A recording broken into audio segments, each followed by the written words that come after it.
En numéro 2, c'est se concentrer sur ce que l'on a déjà. Il y a probablement quelque chose que vous voulez absolument, une promotion, plus de bonus, une semaine de vacances en plus, un plus grand bureau, une voiture de fonction ou même un nouveau titre. Imaginez qu'un génie vous donne le choix cornélien suivant. En 1, vous pouvez obtenir toutes ces choses. Ou en 2, vous allez vous retrouver dans un état où vous n'avez plus besoin de toutes ces choses-là. Qu'est-ce que vous allez choisir? Prenez vraiment le temps de réfléchir à cette question qui est loin d'être triviale. L'euphorie, lorsque enfin vous obtenez quelque chose, ne dure pas si longtemps. L'effet est très court. Il y a toujours autre chose que vous aurez besoin pour être heureux dans votre travail. Toutes ces choses prennent possession de nous et d'ailleurs ça s'accélère avec le temps. Pour le docteur Sri Kumar, nous avons appris depuis notre plus tendre enfance à ne pas être heureux. Nous avons inconsciemment accepté le fait qu'il nous fallait obtenir des choses pour être heureux. Nous avons tous cette fameuse wish list. Gagner plein d'argent pour pouvoir arrêter de travailler par exemple et voyager et pour être enfin heureux. Avoir un autre boss ou que son boss ait une crise cardiaque. Rouler en Ferrari, avoir plus d'argent, être marié à une bombe, perdre 20 kilos, avoir plus de cheveux,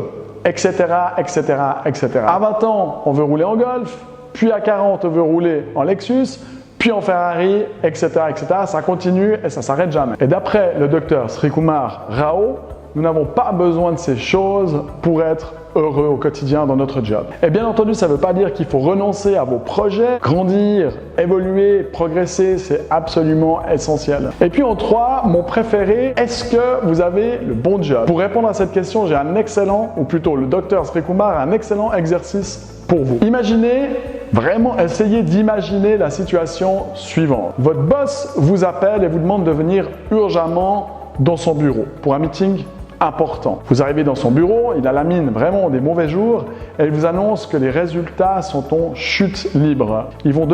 L'entreprise va devoir licencier beaucoup de monde. La bonne nouvelle, c'est que vous pouvez garder votre job. La mauvaise nouvelle, parce qu'il y en a une, c'est que vous allez devoir renoncer à 25% de salaire. Comment est-ce que vous allez réagir? Qu'est-ce qui va se passer dans votre tête? 2 possibilités probablement. Et je vous demande vraiment de vous mettre dans cette situation. En 1, vous allez vous dire « Non mais c'est bon, je me casse de cette boîte, ce soir je mets mon CV à jour, demain je vais sur JobUp et je pars le plus vite possible. » En 2, purée, c'est vraiment une situation difficile, 25% de salaire quand même. Comment je vais faire pour vivre avec ce nouveau salaire?